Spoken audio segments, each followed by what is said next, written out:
Assalamualaikum warahmatullahi wabarakatuh. Selamat berjumpa kembali di channelnya Pak Heru. Channel yang masih setia menemani Anda menjelajahi dunia AI yang semakin keren ini. Sebelum membahas topik utama hari ini, silakan tonton dulu video berikut. Di dunia per-AI-an yang semakin hari semakin canggih ini, ada tren baru yang bikin para animator senior geleng-geleng kepala sambil minum kopi pahit, yaitu bikin film atau animasi pakai AI. Kenapa bisa jadi tren? Karena bikin film sekarang nggak perlu studio gede, nggak perlu tim animator segudang, bahkan nggak perlu punya skill gambar tangan yang bisa bikin orang salah sangka itu cacing atau naga. Yang kamu butuhin cuma tiga ding. Gadget kentang yang betung hidup, koneksi internet yang gak suka drama, dan tentu saja semangat mata menyerah walau hasil pertama kayak hantu habis disetrum. Gak perlu beli software mahal-mahal, gak perlu sekolah animasi sampai bisa gambar sambil tidur.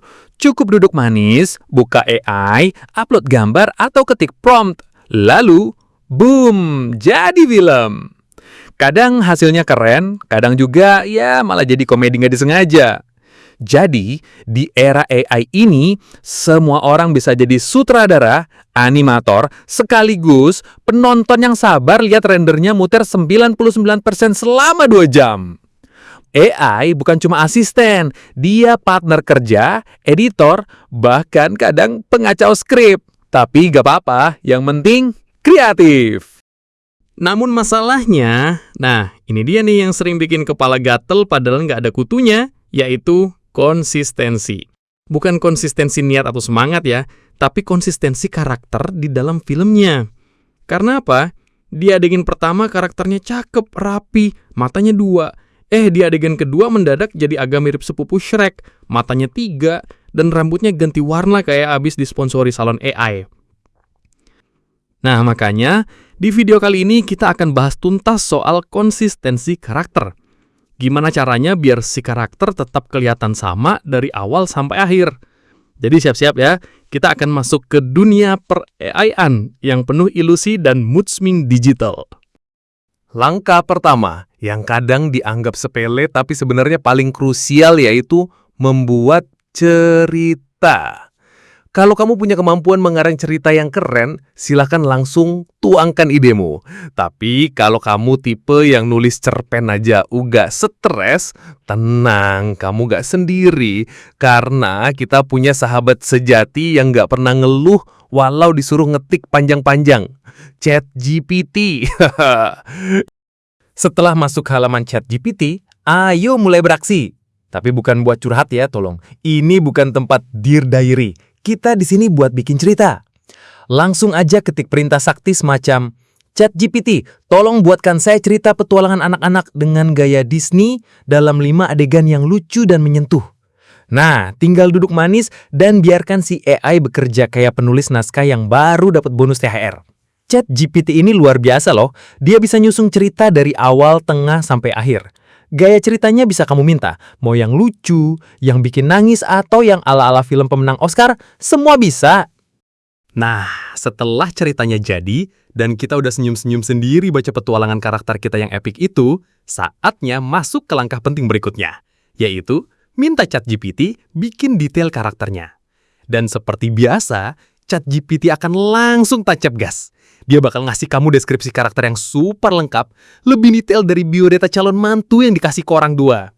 Nah, deskripsi inilah yang akan jadi kunci konsistensi visual. Ingat ya, AI itu pinter, tapi bukan senayang. Jadi semakin jelas kita kasih info di awal, makin akurat dan konsisten hasil akhirnya. Nah, sekarang kita masuk ke tahap yang bikin cerita kita makin berisi, yaitu memperdalam setiap adegan. Ingat, dalam dunia AI animasi, makin detail sama dengan makin keren. Kita minta ChatGPT buat mengembangkan setiap adegan secara sinematik biar waktu di-generate nanti, hasilnya kayak film beneran, bukan presentasi PowerPoint. Langsung aja, kita punya panduan visual super lengkap yang siap masuk ke AI generator kayak Veho, Runway, Pika, atau yang lainnya. Gak bakal ada lagi adegan yang ngambang yang bikin bingung si AI. Oke, kita lanjut ke langkah kedua, yaitu membuat karakter yang konsisten. Bukan konsisten nyicil motor ya, tapi konsisten dari satu adegan ke adegan lainnya. Untuk menjaga karakter tetap utuh, rapi, dan gak berubah jadi alien di tengah cerita, kita panggil senjata rahasia dari Google, yaitu Whisk. Whisk ini adalah salah satu platform AI canggih buatan Google yang bukan buat ngadu copy, tapi buat ngadu kreativitas. Dengan Whisk, kita bisa bikin ilustrasi karakter yang keren banget. Dan yang paling penting, konsisten. Tapi, sayangnya, ada satu hal yang bikin kita harus sedikit puter otak. Saat video ini dibuat, layanan Whisk belum tersedia di Indonesia. Ya, sedih sih, tapi jangan khawatir, ini bukan akhir dari perjuangan. Karena di zaman digital ini, kalau ada batasan, kita aktifkan VPN. Jadi sebelum buka Whisk, kita nyalakan dulu VPN-nya dan pilih lokasi yang ya setidaknya sudah bisa nonton YouTube tanpa buffering, Amerika Serikat. Setelah berhasil masuk ke Whisk, kita akan disambut oleh tampilan antarmuka yang cukup kece. Gak ribet, gak penuh iklan kucing, dan langsung to the point. Ada 3 komponen inti yang nongkrong manis di sebelah kiri layar, yaitu subject, scene, dan style. Dengan kombinasi 3 ini, kita bisa bikin karakter dan dunia yang terstruktur rapi. Gak asal jadi kayak film skripsi deadline. Dan yang paling penting, visualnya konsisten. Sekarang kita masuk ke tahap yang cukup krusial, yaitu menetapkan karakter kita di bagian subjek. Langkah pertama, gampang banget. Ambil deskripsi karakter yang udah kita buat bareng ChatGPT tadi, lalu tinggal copy dan paste ke kolom subjek.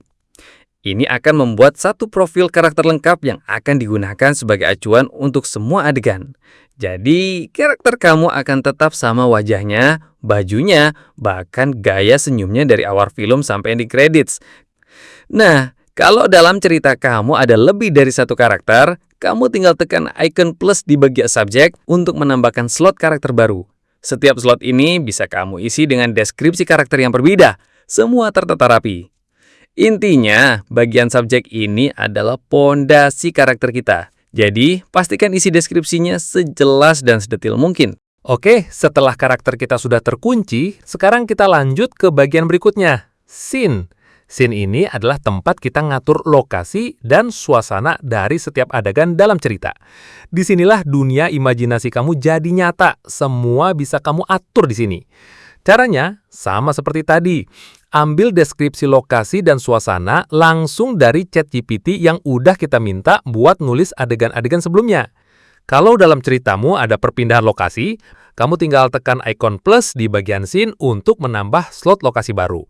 Setiap slot scene ini akan menyimpan latar yang berbeda, jadi setiap adegan punya tempat dan atmosfer yang sesuai.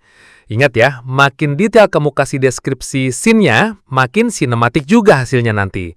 Bisa kamu atur cahaya, waktu, pagi, siang, malam, bahkan cuaca. Mau gerimis sedikit biar dramatis, bisa.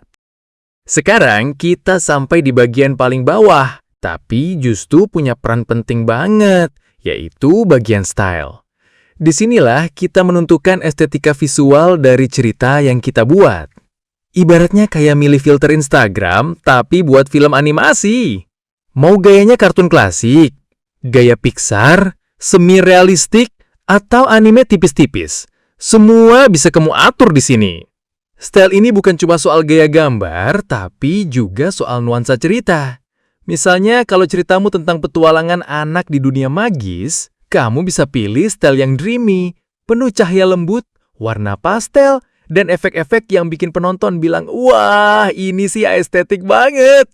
Dan begitu subjek, scene, dan style sudah terisi lengkap, tinggal isi kotak prompt yang ada di bawah tengah layar, ambil dari ChatGPT, lalu klik tombol ajaib, Generate.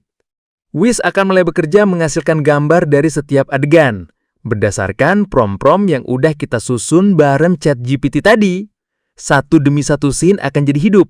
Visualnya konsisten dan karakter kamu nggak bakal berubah jadi makhluk mitologi di tengah jalan. Sekarang pertanyaannya, kalau ceritanya punya banyak adegan harus ngulang dari awal lagi nggak? Jawabannya adalah enggak dong. Untuk adegan berikutnya, kita tinggal melakukan pengulangan dengan cara yang sama. Gak perlu mikir keras lagi, karena semua sudah terstruktur rapi, tinggal tambahin scene baru, pakai karakter yang sudah dikunci di bagian subjek, dan pilih style yang sama. Generate. Beres. Lakukan ini untuk semua adegan dalam cerita kamu, satu persatu dengan penuh semangat dan cemilan ringan kalau perlu. Hasilnya, kamu akan mendapatkan image berkualitas tinggi untuk setiap adegan, dengan karakter dan lingkungan yang konsisten dari awal cerita sampai akhir cerita. Langkah ketiga yaitu menganimasikan semua adegan. Nah, kalau semua adegan udah sukses di-generate, jangan lupa ya, simpan semua gambar yang menurut kamu cakep buat dianimasikan. Sebenarnya Wish ini udah punya fitur canggih buat langsung bikin video dari gambar-gambar tadi. Tapi masalahnya satu, jatah generate videonya cuma dikit banget. Ibarat warteg kasih kerupuk 1 biji buat 1 keluarga, ya jelas kurang. Dan yang paling bikin sesak dada, kalau jatahnya habis, nggak bisa minta nambah. Gak kayak warteg yang bisa bilang, "Bu, nambah ya." Di Wish, nggak bisa bos. Habis ya udah, menatap masa depan dengan hampa. Makanya, kita akan menggunakan jurus pamungkas, generate video lewat VO3, dengan banyak akun tentunya. Karena di dunia AI ini, siapa cepat dia dapat, siapa banyak akun dia jagoan. Sekarang buka dulu si Gemini. Bukan zodiak ya, tapi AI yang satu ini bisa bantu kita bikin video kayak sutradara Hollywood, tapi versi ngirit kuota. Di kotak prompt, langsung klik tools. Terus pilih yang paling bikin semangat hidup, Video with Veo.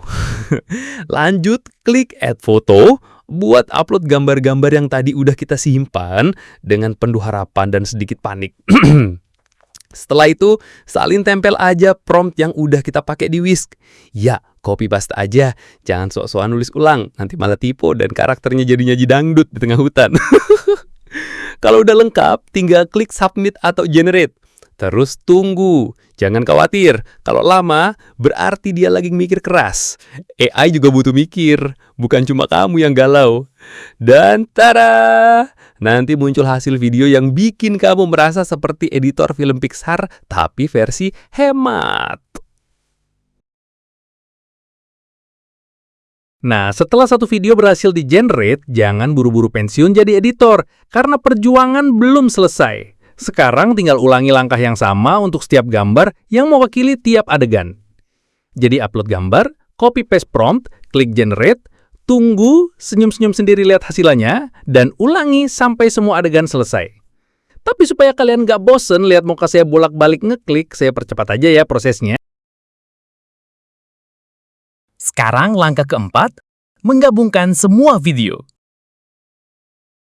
Nah, akhirnya kita sampai juga di langkah terakhir. Di sini tugas kita cuma satu, gabungkan semua video hasil generate dari setiap adegan tadi. Buat ngeditnya, kalian bisa pakai Canva, Filmora, Adobe Premiere. Yang penting bisa geser-geser timeline dan nggak bikin laptop kalian bunyi kayak pesawat mau take off. Kalau saya sendiri sih pakai Adobe Premiere, karena ya itu yang ada di laptop. Buka Adobe Premiere, import semua video dari setiap adegan yang tadi udah kita generate. Jangan sampai ada yang ketinggalan, apalagi mantan. Maksudnya filenya. Lalu taruh semua video itu di timeline. Rapiin urutannya. Nah, di antara adegan-adegan itu, jangan lupa tambahkan narasi secukupnya. Edit dan beri efek juga boleh, agar videonya semakin menarik. Di sini saya percepat aja ya, nggak usah dijelasin satu-satu. Saya percaya, kalian semua sudah jago edit-edit. Minimal, jago ngedit foto biar kelihatan glowing. Kalau udah selesai, render dan ekspor videonya. Jangan cuma di preview doang, nanti dikira PHP, pemberi harapan preview. Dan, tada! Inilah hasil akhirnya.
Demikianlah tutorial hari ini, semoga bermanfaat dan menambah pengetahuan. Wassalamualaikum warahmatullahi wabarakatuh.